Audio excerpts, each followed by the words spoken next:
Alright guys, hopefully you can see me. My head's not chopped off or something. So this is going to be a demonstration of my scoop draw. I've already got my TV going with some dry fire video. More to come on that. I'm going to be coming out with just a plug-it. It's going to be probably next year, coming out with my own dry fire video where it is interactive, similar to what I use, but I'm catering it to USPSA and particularly what I want to see in my dry fire warm-up, and different things that will be available for you guys on Patreon, specifically to select and complete certain drills to push yourself to get better at whatever you're looking to get better at. So anyways, enough of that. The scoop setup. The scoop is pretty much only beneficial on essentially a target that you can kind of see from the start.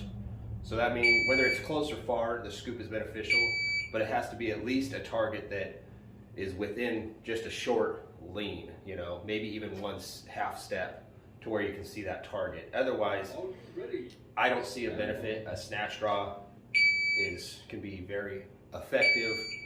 Some would argue more effective. For me personally, I've become proficient enough with my setup that a scoop draw, I get a more consistent grip.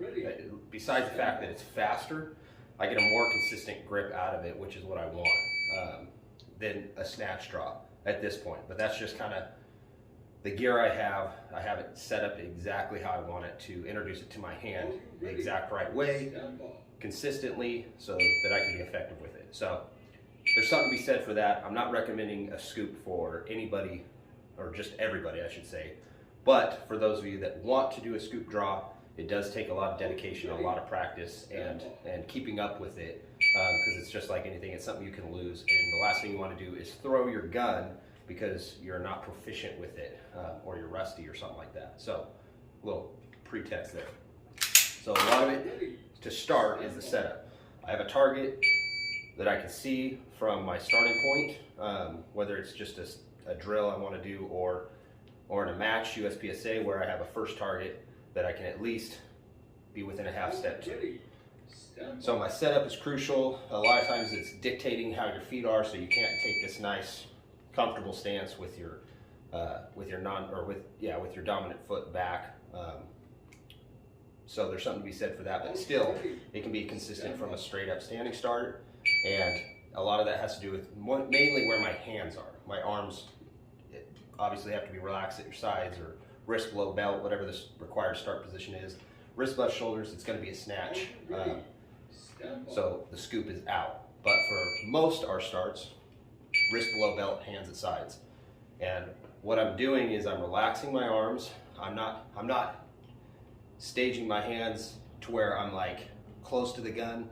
I see that a lot of times. I don't see any benefit to that, because it's really, I feel like you're faster when you're relaxed. All right, no, I am. So I try to stay typically relaxed. You'll see my left arm. I'll start with my non-dominant hand, my support hand. It's not to my side like my dominant hand that's going to draw the gun. It's resting. I rested on my second mag, so it is slightly in front. So I guess you could say it's cheating. But all that is simply to do is just to clear the mag, so I can bring my non-dominant hand up and ready to get my grip on the pistol. So I rest the inside of my forearm on, for me, it's my second mag. So just find a comfortable position where you're going to clear your mags to be able to bring your hand up to your sternum area to clear those and not interfere in any way. The draw hand, same thing, inside of the forearm. I rest it in the same spot on the back of the mag that's sticking out of my pistol. And what that does is it puts my hand in a position, and I'm relaxed. I mean, my hand naturally, because I hold the gun so much, it naturally creates this pocket to accept the pistol anyways. So that's if you don't have that, if your hand doesn't naturally, if it's not messed up to where like mine is, to where I've held the gun so much that it just naturally curls with these fingers, and this finger is slightly pointed. That's just how it naturally sits, if you see that. But it's a good point to already, if you don't have that, if it doesn't naturally do that, create that. That's why you see a lot of this with all the pros, all the top shooters. They get their grip and then they bring it down, get their grip, bring it down. They're feeling the pistol and how in relation it's going to fit in their hand so that they can create a mold to accept that pistol faster and more consistently. And that's what it is. When I draw the gun, hands move at the same time, as we all know. That just seems to help speed things up than one than the other. Your brain does better at doing both instead of stacking things. It can do things at the exact same time. It's less for your brain to think about, so that's why I believe it's faster. Okay. When I draw the pistol, I'm not just coming straight up, I'm actually applying more of an angle. So that's why I have my pistol canted forward, so like if it were to go off, that muzzle's gonna be pointed in front of my feet. And that's less about safety, more about how the gun is gonna come out of the holster. So when I'm coming up, I'm also, a lot of guys, they hold the bottom of the holster and they ride straight up. That's fine too. I don't do that because I'm kind of creating an angle from this way as opposed to straight up. And what that's going to do, it's important because you want to be able to, if you watch my grip video, you want to be able to ride your middle finger at the last point and get it as high as possible underneath the trigger guard, which is, if you watch my grip video, that's why I end up stacking my fingers on top of each other. So, and all it is simply, I kind of hit the holster on the way to the trigger guard. As it engages the pistol, my pinky's doing a lot of work. As you see, my pinky's kind of flattened out, and that's mostly due to the grip I have on there. It's very aggressive, so it kind of, and because I'm squeezing it, so it creates kind of a flat, I have calluses on my pinky, but the pinky's doing a lot of work. There's more pressure on the pinky than there is the middle finger. And then this ring finger, it's just kind of a support. It's just there. So the main fingers that do the work are these two, pinky and middle finger. So I ride up on the holster, engage the trigger guard. At the same time, my pinky is hitting kind of the bottom of the grip, and it's coming out. As it's coming out, this thumb is important to get over the beaver tail. Some of you that shoot like CZs or things, or 1911s, whatever it is, with a big beaver tail, it's definitely more difficult to clear that beaver tail. As you see, I've shaved mine off just to the point where, well, to the point where I can. I've eliminated a lot of the extra excess, but I still want the beaver tail because it's important in how the gun feels and how I grip it. So as I come up, fingers engage the bottom of the grip of the pistol, or the front, I guess, if you were to point it, and my thumb comes over. As it's coming over, it's coming out of the holster simultaneously. And what I'm trying to do is get the webbing. As my thumb clears, I'm trying to just rub that webbing on the beaver tail. So even if it's like this, it's gonna settle and essentially pop over there just fine, but I'm as high up as I can be on that beaver tail. As we all know, the higher up, the better recoil control you have and a better grip. So that's coming up, thumb comes over, the webbing clears the beaver tail, and my grip is done. By the time I get here, like as soon as the gun's out of the holster, my grip is already acquired, and that takes some time to work on. I have the Align Tactical less as a, it's more of an index point for me. I'm not applying pressure. I definitely at times do, to where I'm squeezing the bottom of the trigger guard with my pointer finger of my support hand, and my thumb, I'm squeezing them together at certain points when I'm gonna really rip through some close targets or something, be very aggressive, and that's more for grip. But for the most part, my thumb's just indexing on that, and then my dominant hand, my draw hand, that thumb's gonna be hanging out pretty much on top or just sticking up. But essentially, it's all from there. It's all just out. I'm getting my support hand underneath the trigger guard, and I'm rotating to that index point with the Align Tactical lever.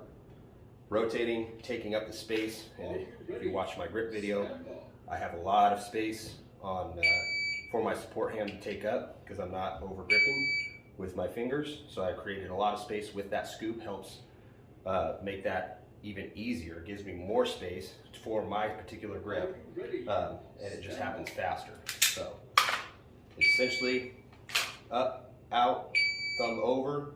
This hand's making contact with the trigger guard, rotating forward to get to that index point as I'm pushing out towards the target. Very, very simple. As I'm coming out, my finger is already indexed on the side. As I'm seeing the target, I bring the sights up and my finger is coming to the trigger to start to get to that wall as soon as I can to break that shot as soon as I have a sight picture, an acceptable sight picture on that target.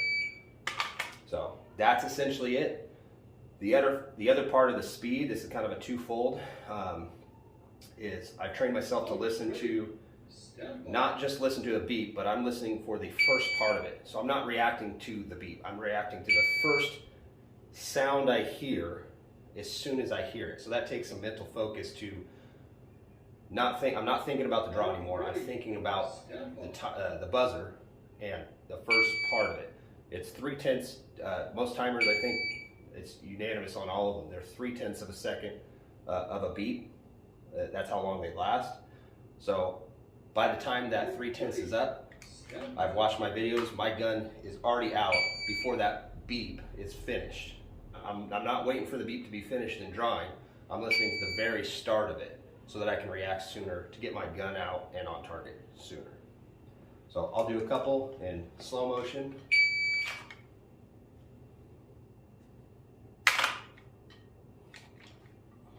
Get my grip, relax. Well, try to do slow motion. I'm so used to just reacting. Clears the beaver tail, making contact with underneath of the trigger guard, pushing out, finger coming onto the trigger, ready to fire. Now I'll do some regular speed.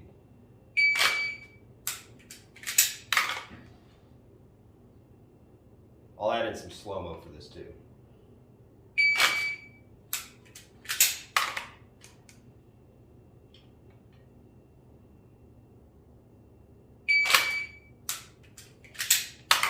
And you notice my shoulders are relaxed. I try to keep everything relaxed.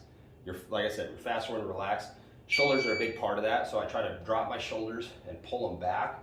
Kind of like, I'm not trying to pump my chest out, but if you think about pushing your chest out, naturally it'll bring your shoulders down and back typically.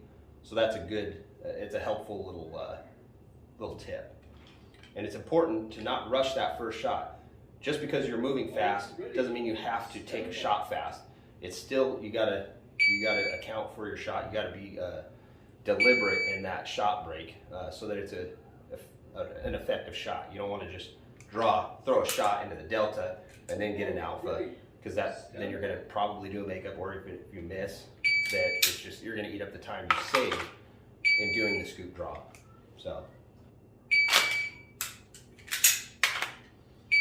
So something to think about is maybe don't fire 2 shots if you're just working the scoop. Break it down from so when I started, I listened to the buzzer and I just do this. Just getting my grip, making sure that it's a consistent grip. My hand's where I want it. I know where that's gonna point based on how my hand, if it's too far over or not far enough, I know it's gonna be pointing left or right just based on that feel. So a lot of it, all the work's done in Tri-Fire. All your training that makes it natural, makes it a habit, is done in your Tri-Fire.